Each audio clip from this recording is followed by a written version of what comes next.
Shit.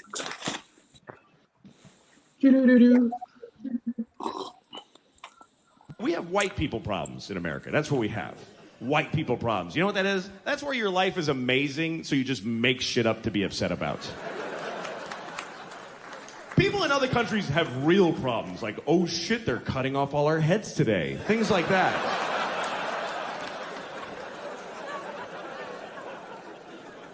Here we make shit up to be upset about, like, how come I have to choose a language on the ATM machine? It's bullshit. I shouldn't have to do that. I'm American. God, the shit we bitch about.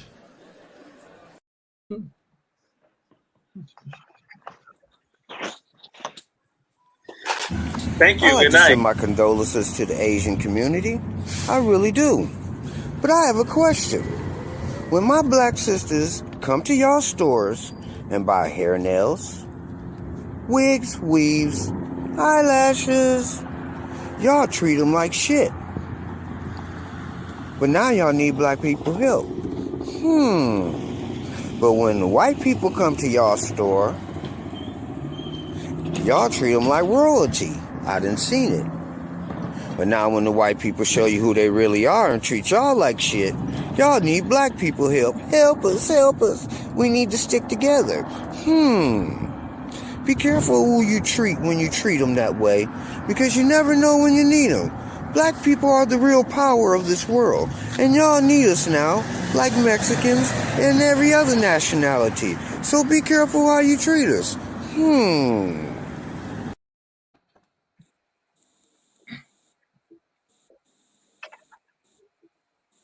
Racist people be like, Asians are dirty, blame them for the virus. We're not the ones who wear shoes inside the house. We're not the ones who wear clothes that we just wore outside on our beds. We don't even use a dishwasher. We hand wash those plates.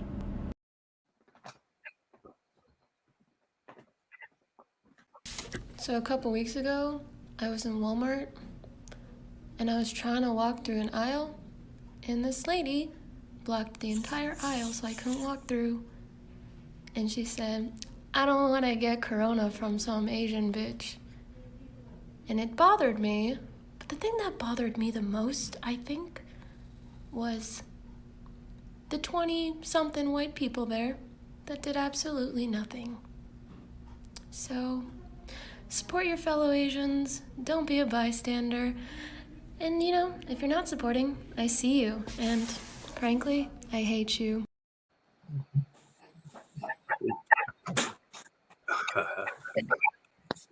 Hey, Bobby, look, I'm American. I think I'll use my credit card. Do you guys have anything non-dairy? Anything gluten-free?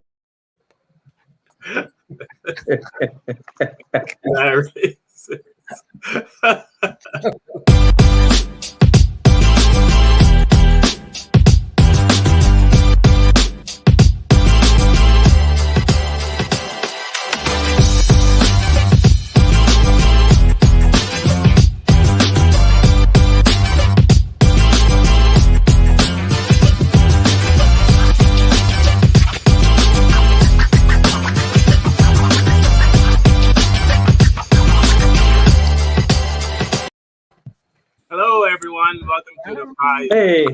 Hey, how's everybody doing? Thank you for joining us today. Please go tell your friends, tell your family, tell your enemies, tell the Trump supporters, tell the liberals, tell the gays, tell the Nazis, tell everybody we're on. One not watching me. On the 5BlackComics are on every Saturday, 5 p.m. Eastern, 2 p.m. if you're out on the West Coast. Today we're going to be talking about one of the hot topics in the news, which is the attacks on Asians, which we all know why it's happening. America has a problem with hate, and every few years it seems to pick a group. Black people are always the ones. It always seems to be our year. This year for 2021, it seems to be the Asian year. Not sure what's happening, but we're going to tackle it today and try to figure out what's going on. One thing I have noticed is that they're attacking 70-year-old Asian people. They're attacked today. They attacked a 78-year-old Asian woman in San Francisco. The guy punched her in the head, back of her head, ran up behind her, punched her in the back of her head, punched her in the face while she was on the ground, and took her purse. Yes, today in San Francisco. And it's a lot of elderly Asians that are being attacked. Some people are just hateful. That's just my basic opinion. That's horrible. Yeah, to attack, and that's the one thing I noticed about hateful people. They either attack in groups or they attack the vulnerable. Right? You never see one racist guy. If you hate Asians, then move to Chinatown. Right? You can get all your hate in, and if you hate blacks, move to Harlem or wherever there's most black people. Just move there. But of course, they don't do that. They either come in groups and attack one person from a group, or they attack the vulnerable. So today, that's what we're going to be talking about. And looking at my screen right now, it's Tanya, Desi. Okay, I'm not going to make Kevin. You should go backwards and start with Kevin. Yes, please do. Please do. Let's start with Kevin. Let's start with the angry I don't mind. first. Yeah. He was the most Asian, so let's start with him. Yeah. Last name is- Hey, I have an Asian name. Yeah. Lee. Let's start with You guys have been around in this country longer than I have. I mean, I can't even, this shit drives me up the wall, down the other side and across the field, and just, it boggles my mind. But what I see is there's just a group of people in America that just love to hate. I don't see how we're going to change their mind. In my opinion, we should just, we can't eliminate them. I think maybe we should try to get them all in a group, put them in some kind of institute and study them. That's what I think. I think we need to study this hate. Yes. We study everybody else, right? All right, and they studied us. They used us as guinea pigs for years. Let's find out. Let's cut these people's heads open and see what's going on in there. Of course, I'm kidding. If you read the disclaimer, there's a disclaimer running at the bottom of our show, which we'll be running because we get a lot of comments. Sometimes people say not all white people or not all Asians or not all. So we know that. So I'm gonna start with you, Kevin. What's going on here with this Asian attack? There's so much hate in America, Carl, that a guy can walk into a spa and shoot different spas, not one. He went to different spas and brutally murdered 8 people, Asian people. From what I understand, someone was shot in the face. A few were shot in the head at point blank range, I believe. I heard. So, and it's so much hate in this country that now there's a debate if that's a hate crime. Why should that be a debate? What part of that's not a hate crime? And what's the difference? Can somebody tell me what's the difference? Because they want to take their time to call this a hate crime when Black people and probably Hispanic people and Asian people, we're already calling it a hate crime. It's white people who need to make up their mind if this was heinous enough to be called hate. What the hell else is it if it's not hate? Obviously he targeted Asian people since he got in his car and drove to another place that employed Asian people and shot them. He didn't stop off at the white country bar that he passed or the African American venue that he may have passed and shoot. He went straight past a bunch of white people, a bunch of Black people, a bunch of Hispanic people to another place where he knew Asian people were and walked in and shot them and killed them. So he obviously pointed out these people. Yeah, and he was heading to Florida to another massage parlor where there were another Asian massage parlor. And this thing that really bothers me, Carl, is when white men do these heinous crimes. There's always excuses. Yes. Always excuses. Well, a sex addiction, or it's mental illness. That's usually when it usually comes up. Mental illness, you know.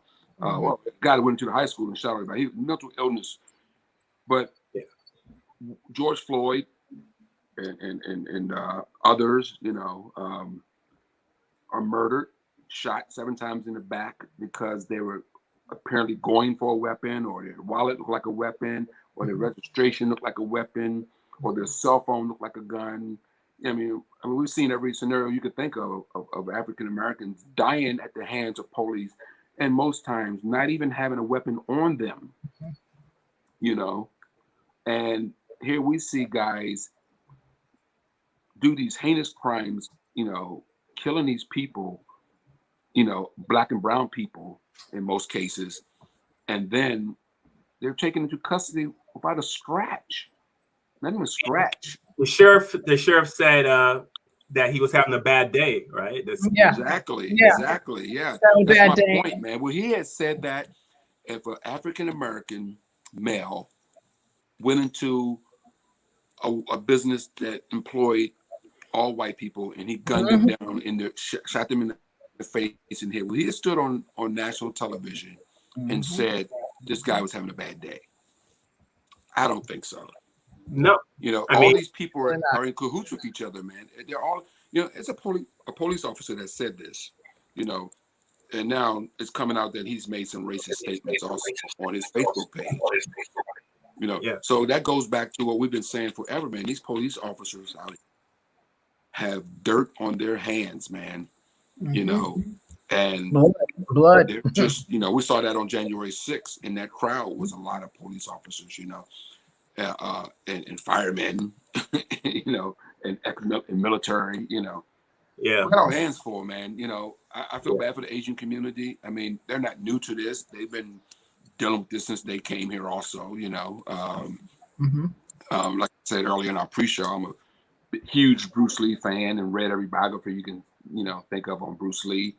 And, you know, he often talked about the racism he had to deal with in his family. And of course, you know, the racism, because he came to San Francisco, from Hong Kong to San Francisco, and it was the racism for Asian people in San Francisco back in the 60s and the 50s was freaking just like it was for black people in the 50s and 60s.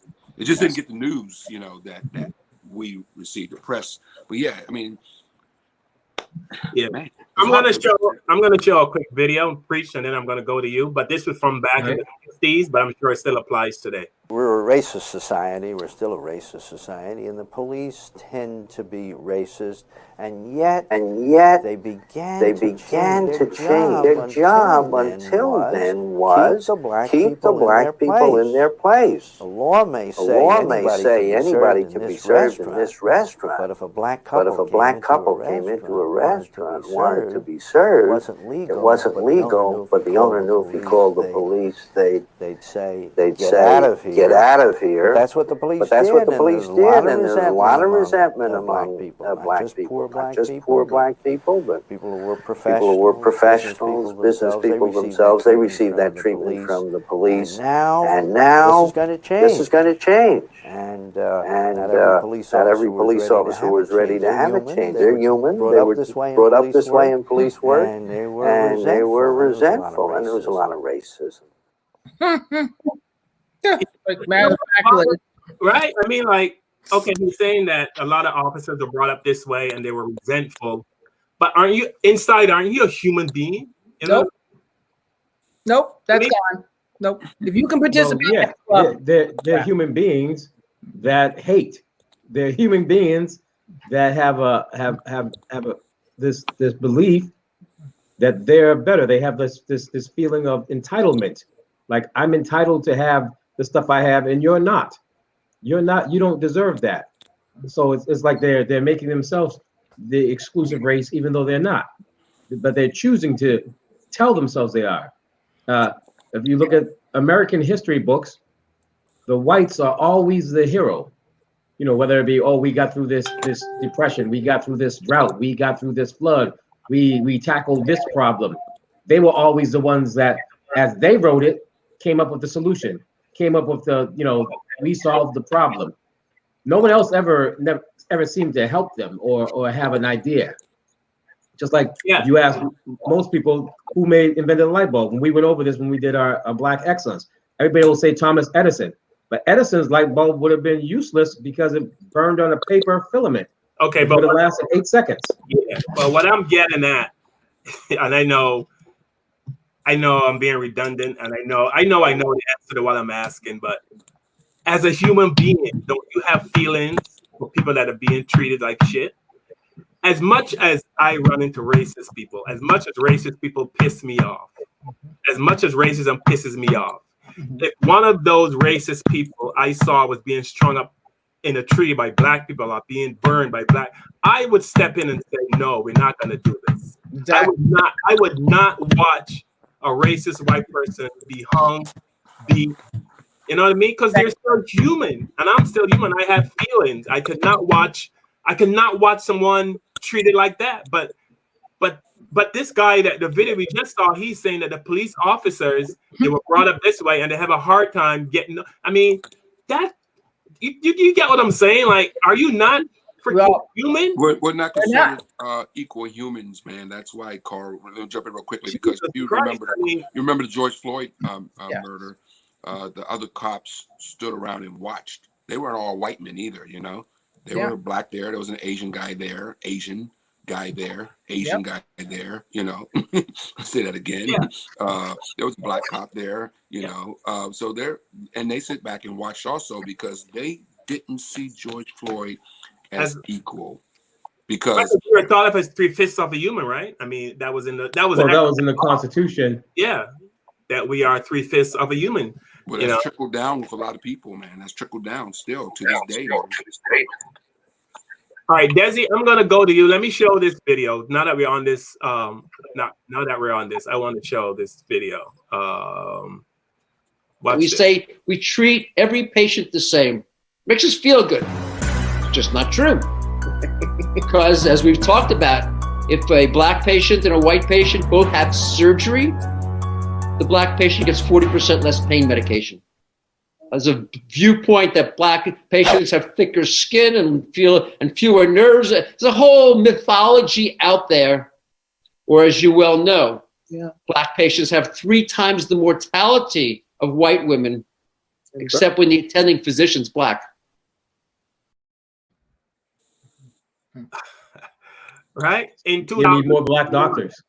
Right? Definitely. Yeah, or have maybe a home. They still look at us as we can tolerate. We have a higher threshold for pain. You know, I'm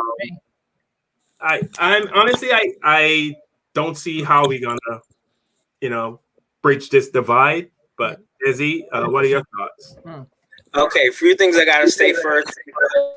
Peace to the families, those affected by this particular heinous crime, and just to bring it back full circle, the black people who experience racism in America, nothing new for us. This is what we've seen almost on a daily basis. So unfortunately now it's brought to light, but we got to understand that all this is because of white supremacy. And under white supremacy, their main tool is confusion. Am I coming through? Yeah, you can hear it. Okay, so under confusion, we keep trying to understand and almost do a study of the people that are doing this. It's beyond study. They don't see. They have been elevated to a position by themselves to not respect anyone but themselves. And it's pretty obvious when you take on that perspective. If you look at the police officer, a fellow who committed the crime looked like him. He put himself right in that guy's position and figured, oh, we all know if he was black, we would have never got that consideration. So we have to stop trying to understand, rationalize what they're doing. We have to know that it's crazy and it doesn't make sense. And the more we try to make sense of it, the more insane we get. So let's. I don't really. That's so true. And then the other thing is, America was built with a racial pecking order, and black people are the designated. And Abraham Lincoln said this: if I was going to name races, I would put white people at the top and black people at the bottom. What's been going on is everyone else is getting lined up too to accept the racial pecking order. So even though you're not black, you're not white either, which makes you fair game. So those people who are not considered white understand what is going on because, and this is what I've always said, if you notice anything that is bad in the black community eventually trickles down all the way to the white community. Like you had drugs, we had crack epidemic. Now we see a meth epidemic. It has trickled all the way from black all the way to white. It's bad that they on black people eventually trickles back to everybody else.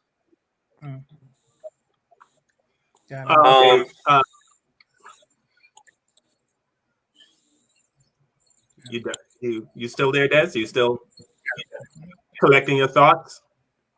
I'm still here. Yep. Okay. I'm done. Okay. I mean, Tanya, you think we showed a video earlier where there was a black guy saying that the Asians have not been our allies, how they've treated us. But two wrongs don't make a right is what I'm trying to say. Absolutely. Asians don't seem to be a very, very vocal group of people. Right. You know what I mean? They seem to be very quiet. Mm-hmm. You know, so the fact that they're not out there on the front lines with us on a lot of things, I don't think that means they don't care. Right. I'm sure there's some Asian. We've seen lots of videos where they're Asians treating black people badly, you know, yelling at them, accusing them of stealing. Mm-hmm.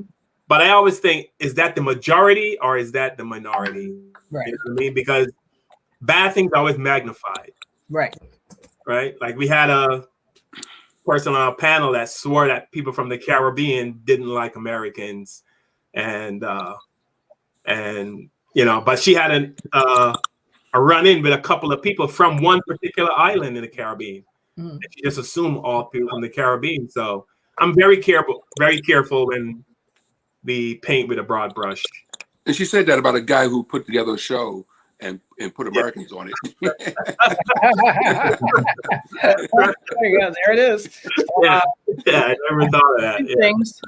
Okay, Tanya, go ahead. Yeah. Well, two things. One, Des, I just want to tell you, particularly crystal meth and drugs were brought into the black neighborhoods. We didn't develop those things, as you know, I'm sure. But that's my field. That we did not bring in. That actually, I won't say the group that did bring it in, but it was brought into our community after Vietnam around the 1960s. And before that, there was actually something else going on. So I just want to clarify that we didn't start that, and we weren't big. There's certain groups that linger to other drugs out of convenience or pay, you know, what they can afford or whatever. So crystal meth definitely was not our thing. Crack was the thing, but it was brought into the neighborhood. So I just want to clarify that. Two was I wanted to send condolences out to all the family on behalf of all of us, because that is a horrific thing that happened in Atlanta. So we want to let all the Asian community know that we stand with them 100% as a group. So we're not, you know, saying anything shady toward that. We're just comparing things, and in all, after all is said and done, we are always have our hearts with you, because we are definitely human beings and we care about people, all people. So I wanted to make that clear. And the guy in the video that you were talking about, yeah, I get what he was saying, because I had a lady in my local, the next town here, somewhere in Katona. It's a dry cleaning place, and I was going around asking all the people to help sponsor the nonprofit for an event. Everyone else was like, "Here you go, no problem." She was like, "What do you want?" "Oh no, we don't give to charity." Blah blah blah. So she was mean to me, but I thought that was just her. I think it depends on where you're at and what circumstances going on. So I know that's not everyone, because I have thousands of great friends. So that was just her. But I didn't like that. And sorry about my dog. the stop. You were supposed to mute him. I know I can't mute him. I wish I could. I'm sorry. He sees another dog. I apologize.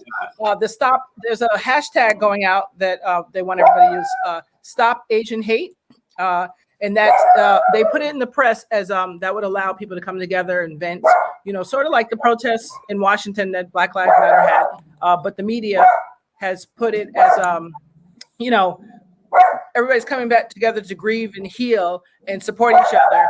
And I just hope that when we come together and we, you know, do the same thing, that people will see that that's what we're doing when we protest as well. You know, so we need to stand together because we'd be so much more powerful together. I'm gonna have to give him a treat. We'd be so much more powerful together. Imagine if we were all together. Jews, Asians, Blacks, Latinos, forget about it. There couldn't be any Proud Boys. So we need to think about that as a group of people, all of us, that together we are so much stronger. That's you would never see a hashtag saying stop white hate. Because, people of color, we're never going to go after white people like that. You know, I'm not saying we don't commit crimes towards white people. Of course we do. I mean, you know, the DC Sniper showed that. But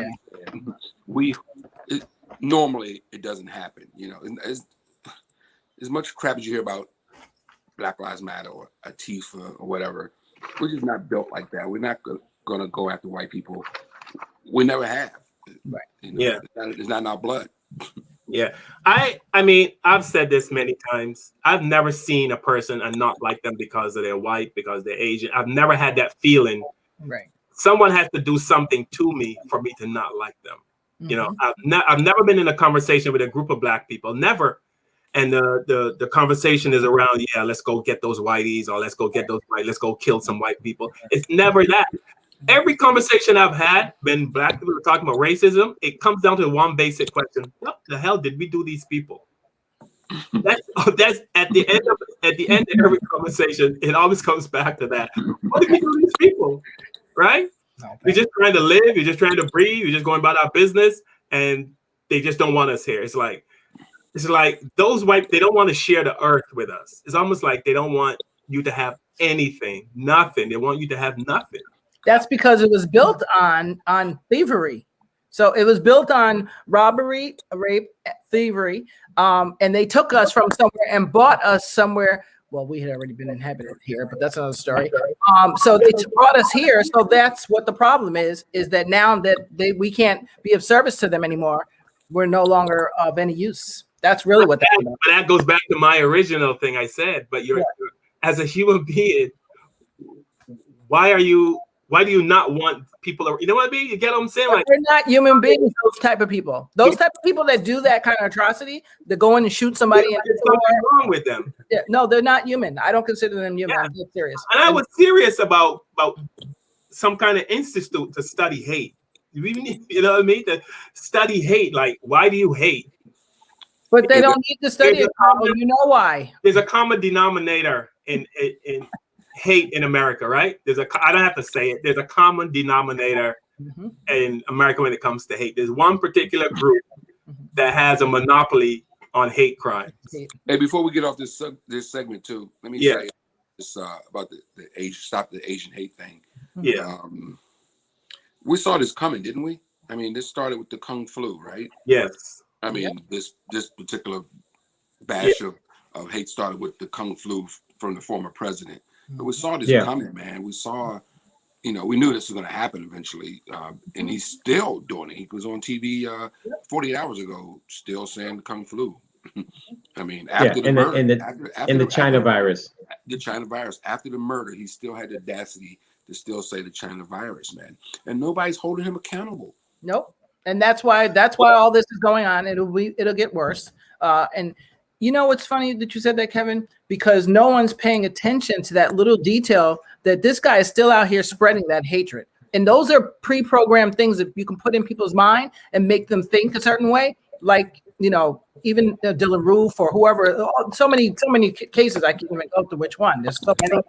I had so many people on Facebook, man, that it was almost like they hit the lottery when the police came on. and said this is not a hate crime. This is about a sex addiction. Yeah, so many of my Facebook friends that are Trump supporters were like jumping in the street for joy, yeah, I told you it wasn't a hate crime. Like they don't want it to be a hate crime because they know, the finger's being pointed at them now. They're in the spotlight of their hatred now, It's kind of the same way we are. When hate happened, when the DC sniper thing was happening, between the black community, we're all going, man, we hope to God these guys ain't black, Yeah. We were, yes. But you mentioned the DC sniper. Same thing now, Kevin mentions the DC sniper, and the reason he got to do so much or kill so many people is because of their own belief in that there was nobody was intelligent enough. A black man, they didn't think it was a black man at first because he's not intelligent enough to pull that off and to evade us for so long. Right. See, so they were the FBI came up with a profile that he must be a middle-aged white male, doing, and they were wrong until they found the chicken bones with the hot sauce on them. And then they knew it was. No, you did. It was like they discounted his intelligence that he would be able to pull this off, and that's how they hurt themselves. Yep, looking for the wrong person. Yep. And that's why he was able to go into 3 Korean shops back to back and do what he did too, because no one's expecting that. Well, I don't know why they wouldn't be expecting that, but don't let me tell it. But that's another thing. I mean, I'm wondering, like, if a black man walks into a shop, with a hoodie on, first thing people are gonna be like, what's he here for? So when a white guy walks into a place, it's probably automatic. Well, he's coming for service or he's coming for whatever. That's another thing. We got to stop those stereotypes of thinking that you're safe just because you see a young, Caucasian male versus a black. As Carl always says. What I was going to say too is part of the gaslighting that we are. Wait a minute. What was that, Kevin? I was as Carl always said, you ain't got to have a hoodie on. You just got to be black and walk in the store and everybody. I know. I was being extra. I was being extra. Can I help you with need some help? Yeah.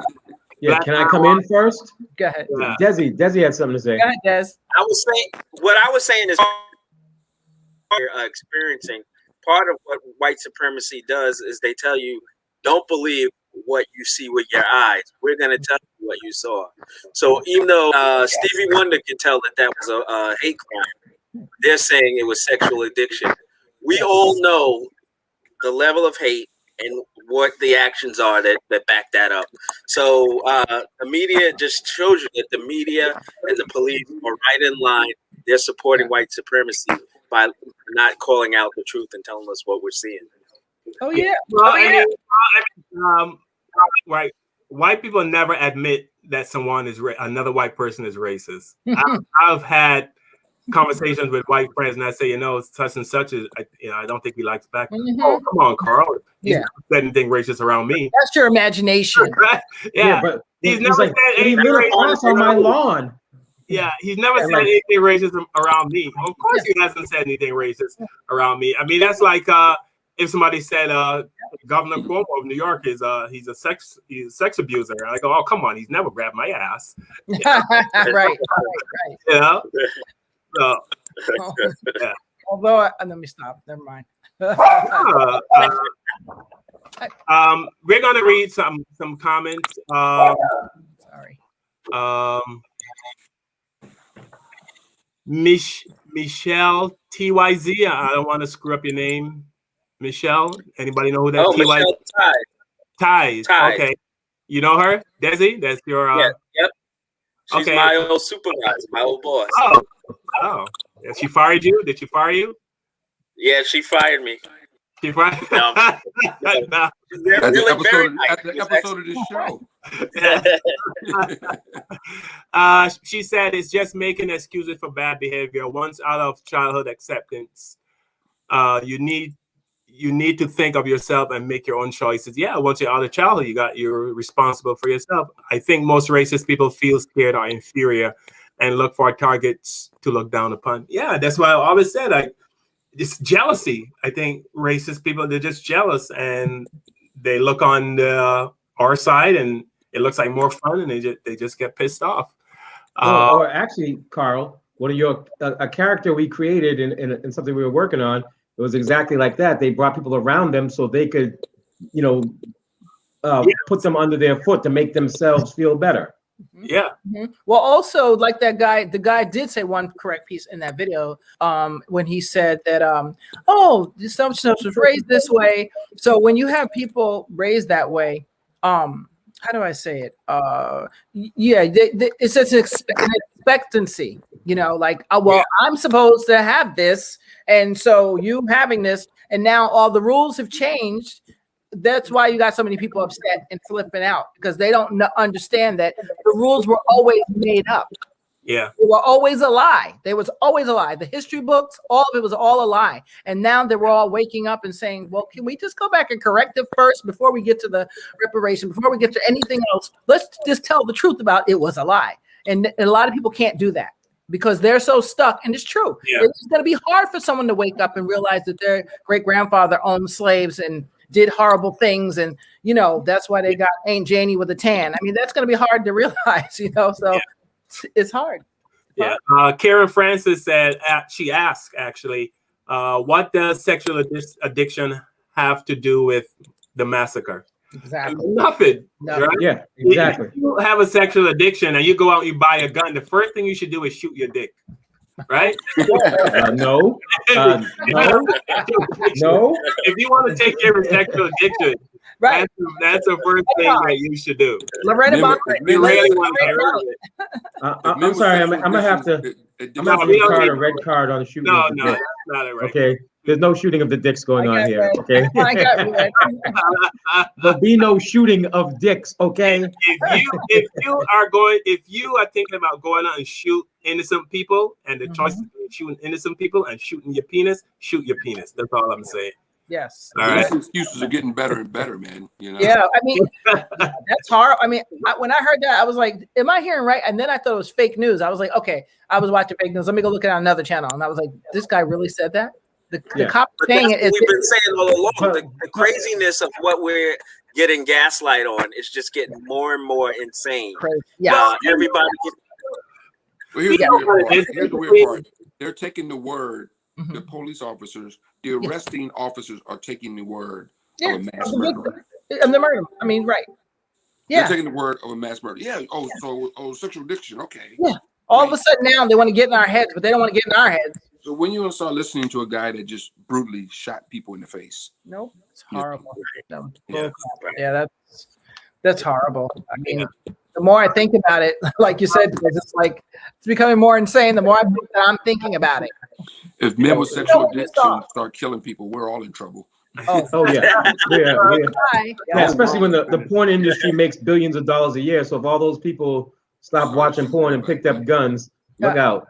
Yes. And you know, he what did he say too? He said something else. Oh, well, his roommate said that that he had he would go to those shops for whatever pleasure, whatever, I don't know. But you do know. Just say it. You do know. Robert Kraft, I don't really know. Patriots, I heard. was caught in they tried to convict him for being in a shop in Florida after the Patriots won the Super Bowl. And a 72-year-old man, after he wins the Super Bowl, want to go and get a happy ending at a shop. You know, that's his business. All right. I was a frequent visitor to a lot of these massage parlor places because I love getting massages. You know, most of these places aren't doing happy endings anymore because police have come down on these things so much over the years. You usually go to a massage parlor, you're basically really getting a legit massage. I've been to enough around the country as I travel as a comedian. I leave my hotel room and go to these places to get massages before COVID, you know. So it's not a lot. I mean, it used to be, yeah, of course, back in the day, but because of the undercover police thing now, it's not like that anymore. So there's not even any word coming out right now that this was a place where you can go get sex. Right. And even so, it still doesn't justify, even if it was. It don't justify the murder, but there's no legit word coming out that this was a place that had a history of where men went to get sex. So that's more BS as far as I'm calling BS. But they always want to wonder why did a white person kill? Right? Yeah. I always want to. It's got to be something that made them kill, something in their childhood. Maybe they got pushed off the jungle gym. There's always some reason. They just can't believe. Like I was just last night, there was a documentary on Ted Bundy, and they were going back into his childhood to see why did he kill those girls. I mean, like he was just a killer. Why can't it just be simple as that? Was he the one that they said had the perfect family? Ted Bundy was that? Was it him or the John Wayne bedroom Gacy? eyes. Or John Wayne Gacy? They said he had a perfect family. I was like, and what was that? John Wayne Gacy. Oh, all American. I said, what? Apple pie, burgers, and murder? What? Yeah. It always has to be some reason that the white person killed. It's got to be something. And they interview them and they ask them. Yeah. You know what I mean? They never interview black people and ask them, why did you go out and, shoot that guy in the face? You know what I mean? Especially young kids, no? Yeah. Well, that's also when they get away with it. Like the Son of Sam killer said, well, his dog told him to do it. Oh, Tanya, don't you listen to her, he says. I actually met him. Kevin, don't be listening to Jax. Don't be listening when he tells you pick up a gun and go out and start shooting people. Okay. All right, we're gonna move on. We got the Chauvin / George Floyd trial coming up. That's right. No, it's Derek Chauvin's trial. I said Chauvin / Floyd. Right.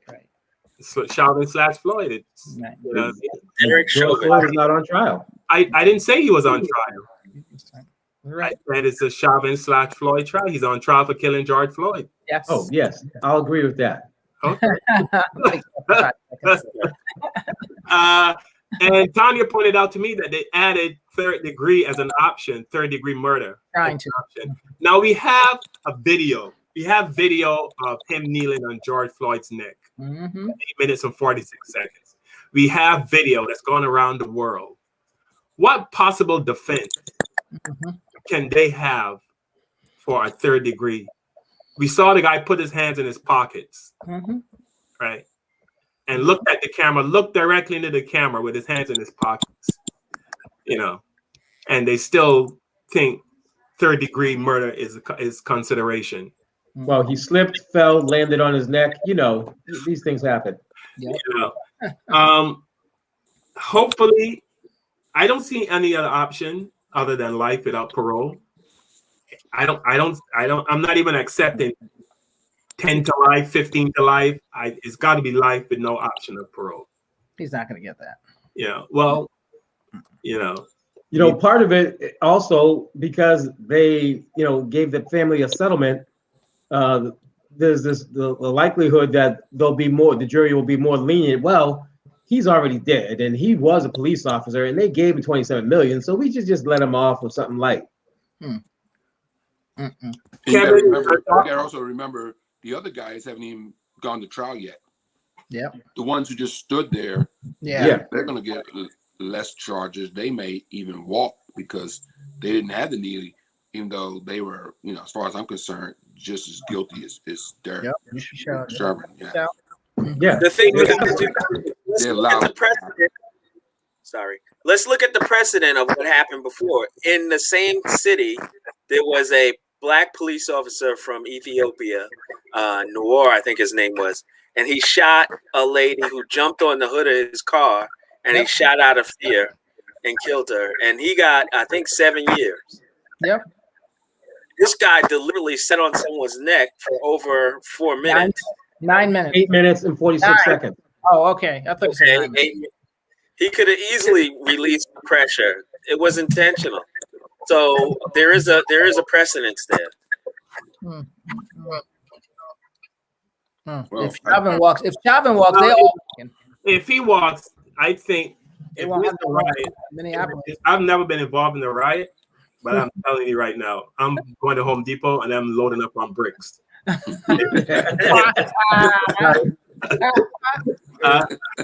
know how they ran out of toilet paper when the epidemic? They're gonna run out of bricks. They're gonna run out of bricks.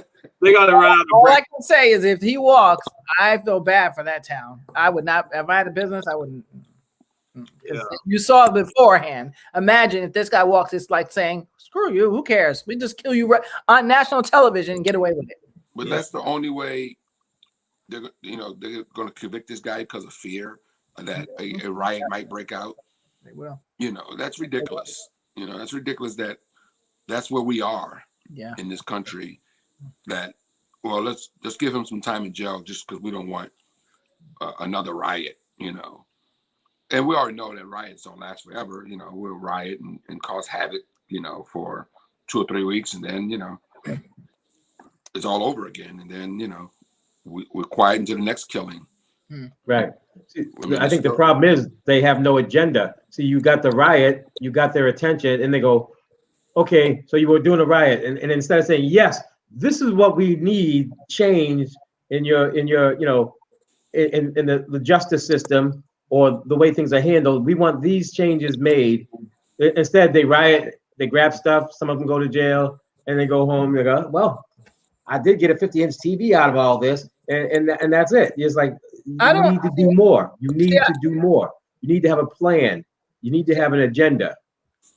See, Preach, I don't know if I agree with all of that, because I've heard people say that, and they're like, oh, you know, like I even heard TG Jake say, we need to have a plan. But honestly, since the riots, I got to say this, while there were some things that, and by the way, people breaking the windows was not black young kids. Those were, they may have been grabbing the clothes after the brick has been thrown to the wall. But I watched some footage from people that were there, and I know for a fact those people, some of them people were undercover cops. They were people, military. They were not those young kids. So all of them. And plus, think about this: how many kids you know from the projects have time to go and break a store window, even in the middle of a riot? If it's already broken, all games off. And I know you already broke it. I know you're going to break it. I might even be standing there. I mean, not me, but I might even be standing there. A lot of those kids did not do the brick throwing from the video footage that I saw. But what was I going to say? You was talking about the, sorry, I just got sidetracked. You were saying that they need an agenda. They need to have a plan. The agenda. Sorry about that. Yes. I think that one thing that came out of this, and I can say this because even when I've been, when I was job hunting again, I see jobs that are open now for minorities that were nowhere. You could not even, you couldn't go nowhere near it. The one thing I can say I've literally seen happen, even in Hollywood, while they're doing a little trickery still, that's true, but there are things opening up that were not even available before. Not even, it was not even an option. There's so many, and just like, what's the name of the company? IBM has a new program now where they're committed to hiring African Americans who are qualified and training those who are not to get to whatever position they need to do, and moving up the ones who are there. They made an announcement about it. So, you know, circling back to the case, if there's no conviction, there is no, we seem to have run out of options. I mean, riot is one thing, but it's not really as productive as anything else. We've gone through the legal system. We've gone illegal system. We've rioted. We've yelled. What else can we do to get treated like the average American? We're not even asking for special treatment. We just want to be treated like everybody else. One thing I think, and I always wonder why more Black people don't join the police department. If you live in a neighborhood that's 98% Black, your police department should be 98% Black. That's what I think. And I've heard people's argument that, you know, they don't want to join them because, you know, they're racist and they find every excuse. But what's the other option? You know what I mean? What is, if it's your neighborhood, you police your own neighborhood. Yeah, but they pick who gets in and who doesn't. Trust me, that's an all union thing. Trust me on that one. So you have to take a test, and yes, you do have to take a test. They're letting a few of us in. And you can work in a jail anytime you'd like. That's no problem. Be an actual police officer. Oh yeah, it's definitely a connection. You have to have a connection. I don't care what test you took, because your number may come up. I mean, I'm sure there's some of that, but I don't think that's the majority of it. You know? No, but even so, once you get in, what are you going to do? You're going to have the same people who had their foot on Floyd's neck. That's going to be your bosses and your supervisor. That's going to tell you, well, I can't protect you when you're out on the street. Yeah, but I mean, if enough join, if you flood the police department with Black people, with people that look like the neighborhood, I don't think that's the answer, Cole. No, not just that. I think that's one step in the right direction. It sounds like a good idea. Yeah, I think police officers, once they become police officers, they're trained to not like Black people. And no matter, even if they're black, like I said, Even the black I've had some run-ins Me too. with black and Asian police officers. Yeah, they treated me like shit, and I mean, I was scared to death. I mean, I had one black cop on a motorcycle pull me and my brother over. He's on one of them big motorcycles you call hogs. That dude pulled us over. Man, it was like Clarence Thomas with a badge, bro. That dude was, he was not nice to me and my brother, man. He gave us, for no reason, gave us the act, so I don't trust anybody with a badge, no matter what their skin color is, because it goes back to what we already know. The police officers started out as slave catchers. And it's never ended, man. That mentality has never ended. Yes. And it still is flowing through the blood of Blue Lives Matter right now. What about this? That's another part of it too. When you get enlisted, and we had a former police officer on our cast for a while, and he even admitted to say that he looked the other way when people did things because they train you to say, okay, you're not black anymore, you're blue. Yep, that is true. You're part of this community. You're a police officer now, not a black person. Because if that was the case, man, there are enough black officers and enough good human beings to look. Here's the deal. Did they not know that Derek Chauvin was a fucking racist asshole? Excuse my language. Right. How many of his colleagues and his superiors didn't know who he was? First of all, they knew who he was because they put him in an urban neighborhood to control. You never see a cop like Derek Chauvin working in a rich white neighborhood. Nope. They take that guy that they know is a bad apple and they put him in the urban neighborhoods. Yep. They know he's a bad apple. That's why he gets assigned where he gets assigned, Carl. They take him. Look, man, you're gonna work on Martin Luther King Avenue in the hood, and because you're an asshole. You don't deserve to be pulling the cat out the tree up in Potomac, Maryland, which is a rich neighborhood where I grew up at. So, So, okay, so what the other solution then is to file a complaint, and the complaints against police need to be made public so we can know who the cops are that have all the complaints against them. I think that would help. That's another step in the right direction. I think we have a whole show that we could do on what solutions we need. I think, and going backwards, the only thing that police have been saying consistently is that their job is so tough that they should be given immunity. And what the general public has to push back and say is that if you are in such fear of your life, you shouldn't be a policeman. And this was obviously a case where fear wasn't a factor. There was 5 other policemen. The guy was thoroughly subdued in a submissive state, and you still kneeled on his neck till he died. This should be clear cut. Hey, Desi. Didn't he have cuffs on? Handcuffs. Hey, Desi, if I was a cop, I'd be terrified to go find the guy that just shot 8 Asian people in their face. Thank you. Thank you. I'd be terrified. Or what about would I be terrified of a guy that's accused of having a $20 bill that was fake? Thank you. And that's the irony. A $20 bill? Are you kidding me?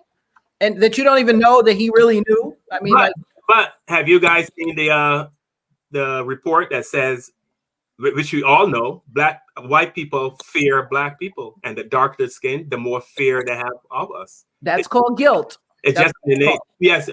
Tanya, you always correct me when I say that. I always say it fears.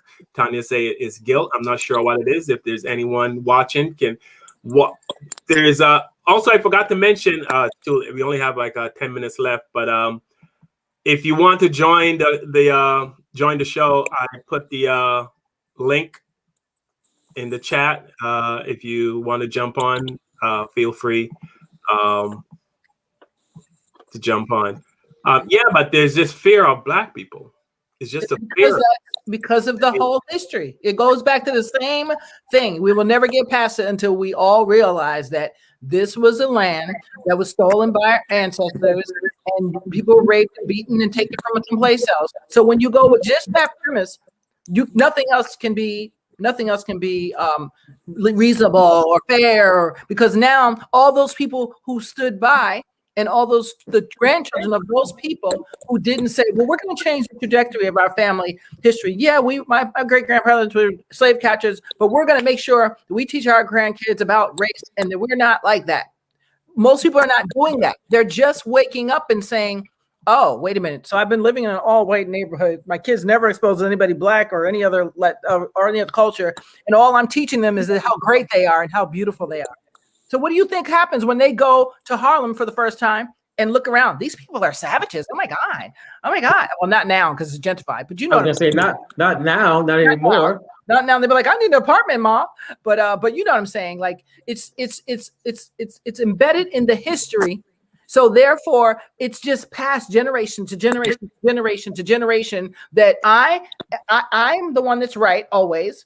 You know, like even if a responding officer comes to a scene right now and you and I and a white person is fighting, they usually will go to the white person, even though they were the ones that were doing the bad thing. So that's just embedded. It's not even intentional sometimes. Some people are just unconsciously embedded racism that's for centuries. And until we can at least admit that, we can't really go farther. Well, I don't think it's we need to admit it. Right. They need to admit it. Right. They need to come to grips and say, you know what? My ancestors have been, brutalizing people in this country for centuries. Yeah. Or my ancestors or people that look like me have been abusing their power. Yes. Or people that look like me have been, raping, ransacking, stealing, and doing whatever else to get ahead. Right. Because they have. Right. And then they write the narrative. Yes. See, no American history book says before they sat down for Thanksgiving dinner, they went and slaughtered a bunch of people. That's not anywhere, but it happened. Yep, exactly. There's no history book that says while they were bringing them over from, on slave ships, they raped a bunch of them. No, I didn't say women. I said a bunch of them. Damn, because they did. Yep, because they did. See, Michelle, Michelle said, be prepared for him not to go to jail. It's that wouldn't even shock us if he did not go to jail. Yeah, because they're saying, well, they gave the family $27 million. They should be satisfied. They should be satisfied with that. Why did it need a conviction too? See, and that's what they're saying. I had people saying some nasty things on Facebook about that too, man. It's just so disgusting about the family getting $27 million and they're gonna blow it like they won the lottery and they're gonna spend it on this and that, and they don't miss George Floyd and his brother said he would give that money back to have his brother back, but they're disputing that too, People are so cruel, man. Yeah, don't worry. That'll come back on them. Trust me. It's going to bite them. Everyone that's been that way, Kevin, it's going to bite them. And this is called karma. It's coming back. Coming back. Money don't replace, and I'm coming from a guy who lost a sibling. Money do not replace siblings. No amount of money. I would have my sister back in a minute over $27 million, So it's such bullshit, man. When people say that, they take the money over George Floyd, they should be happy, That's, no. You want your brother back. You want your sister back. Well, I mean, the bottom line is in 2021, they still don't look at us as human beings. Right. That's what I was thinking of. That's part of the same indifference that we experience when it comes to medication and other kind of treatment. It's the same inhumanity that we're projected on this. Absolutely. When you said, Carl, the doctor was saying about our pain, I was in a car accident. Not a Mack truck, the one that's a box truck, hit me in the back of my car at a stoplight, going like 45, something like that. I don't know. It was going fast.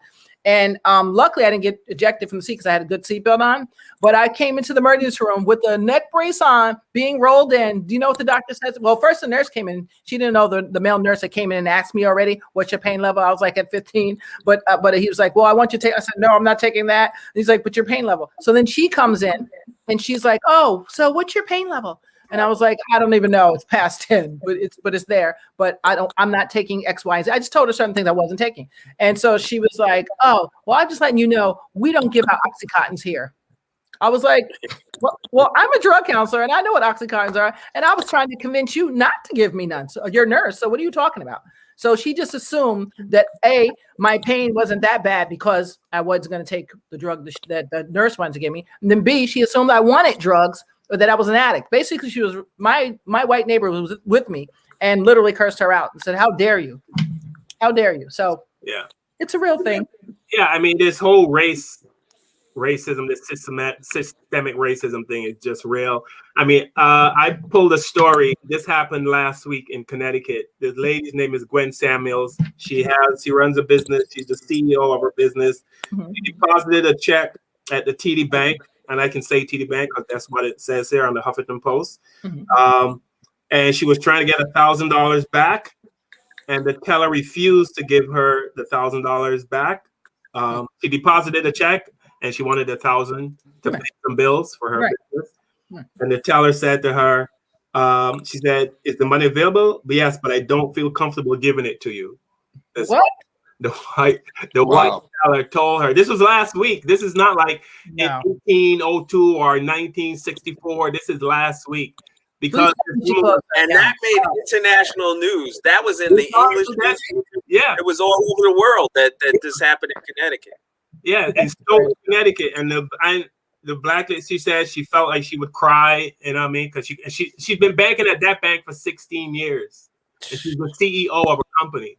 And this little white said to her, "I don't feel comfortable." $1,000.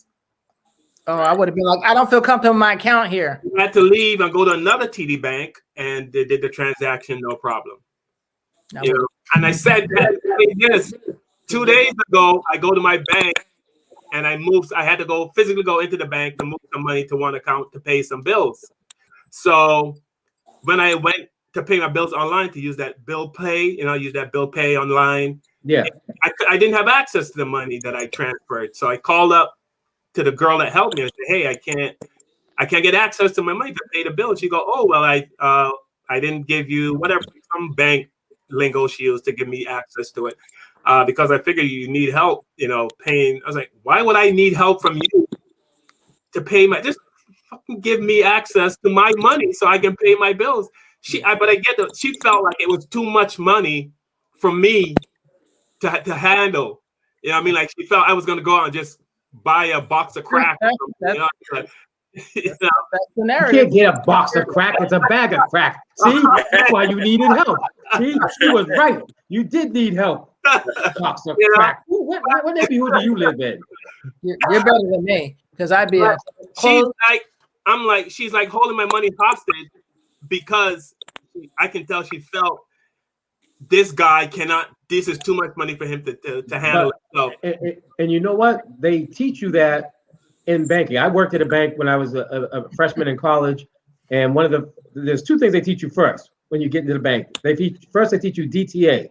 Don't trust anybody, not your grandmother, not your relatives, because everybody's trying to rip you off. They teach you that. And then they teach you that most people don't know how to handle their own money, so you'll have to do it for them. That's the first two things they teach you. They don't know how to handle their own money, so make sure you handle it properly for them. You won't be my bank, that's for sure.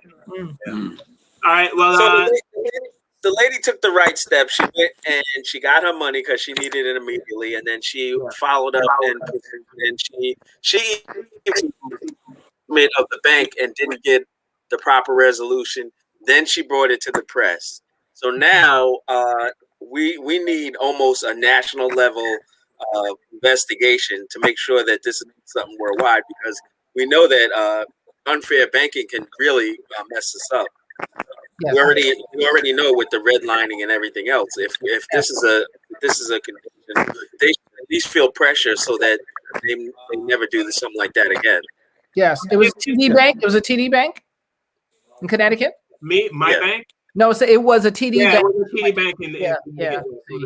bank. That's one of the things. One of our former guests, Travis, is down in Texas, and they're suing because of unfair banking practices against Black businesses. Yes, they have a lot. And you if you saw the interest rate on the loans they charge us, that you'd be like, really, like, whoa, yeah, it's horrible, horrible.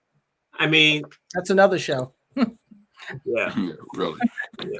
That's another show. If you knew the interest rate they charge. Imagine if this is what we are seeing. Imagine what we don't see. Right. Exactly. Imagine what we don't see. Exactly. Right? So this is just the tip of the iceberg, as they say. Mm-hmm. Right? Mm-hmm. Yeah. Imagine the stuff that goes on behind the scene that we don't see. Like Eddie Murphy when he played Mr. White, and I don't know how many saw that. And he went into a bank, and there was a black bank officer, and the black bank's officer looks at his stuff and says, so you're saying you have no job, you have no means of income, and you have no way of repaying it? He's like, that's right. I'm sorry. And then the white bank officer comes in and he says, oh, no, it's time for your break. And he leaves and just pulls out a big stack of money. He goes, just take this. Don't even worry about paying it back. Now, it may not be to that extreme, but it's probably pretty close. They're getting easier and softer, measures for their loans. That they're less stringent when they have to get a loan. Yeah, well, yeah, we need a whole show on that actually, and have someone in here, because that's a real thing. I was just talking to someone yesterday about it. It's a real thing. Yeah. But I have some good news about the victims, the fundraiser for the victims. Apparently they've raised $2 million already for the victims of the shooting. So for the families. Wow. Yeah, so that's really that's a blessing that people are coming together as a community. $2 million already. Yeah. So, wow. God bless them. Yeah. Still beyond sad and ridiculous. It is. Pretty Absolutely. pissed off about it too. Horrible. Just pissed, man. So pissed. I'm so sick of this freaking racism shit, man. I know. And the guns, and the hatred, and the shooting, and the mass murderers. Yeah, you can't even think about COVID or the other strains. Shooting each other, it's just, shooting everybody. Yeah. And then there's always, it's out of control. Something needs to be done about it. And it's just nothing being done, man. There's more excuses, just more excuses. Well, the fact that we had 4 years of someone empowering those people that thought that way to come out and actually take action, it was bad enough that they were there and they would do things, behind the scenes, but he empowered them to actually come out and start doing stuff. But how is it we can go to the Middle East and find terrorists in some cave somewhere in the mountains, but we can't deal with the Proud Boys right here in America? Thank you. Know what I mean? Or these right here in America, we can't deal with them, but we can fly 50,000, 100,000 miles to the Middle East and take out, Muhammad, whatever, I have a theory. Those groups are wicked, not legal, but everyone knows if things really go bad, they're going to go to those people to make sure that they do something to us. So that's why they're always giving a pass. They're always letting go. Look at the Capitol riot, the Capitol insurrection. They still didn't get all those people, and there was thousands of them. And I know some on the Facebook page, FBI, if you want to know, I have footage, I have pictures of them and that I took to make sure that was there. Some comedians that were there on the top of the balcony, so they should be arrested too.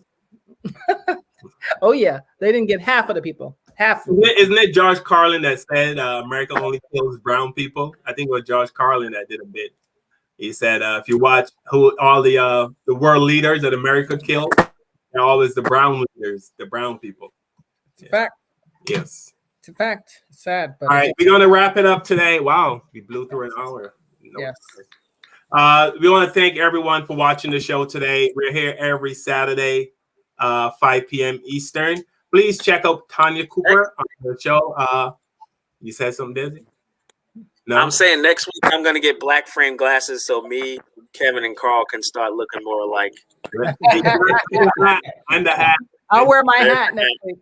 And the spy versus spy hat. That's what we're gonna look like. So check out Tanya Cooper. I'm Morris. Tanya's Gladys Knight and we're the Pips. Tanya's funny. So check out On the Town with Tanya Cooper on Thursdays on her Facebook page, and she's also on YouTube.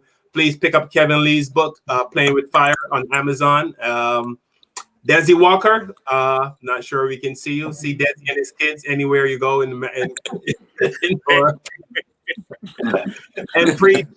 You can check out Preach's Facebook page. I want to thank everyone for watching the show.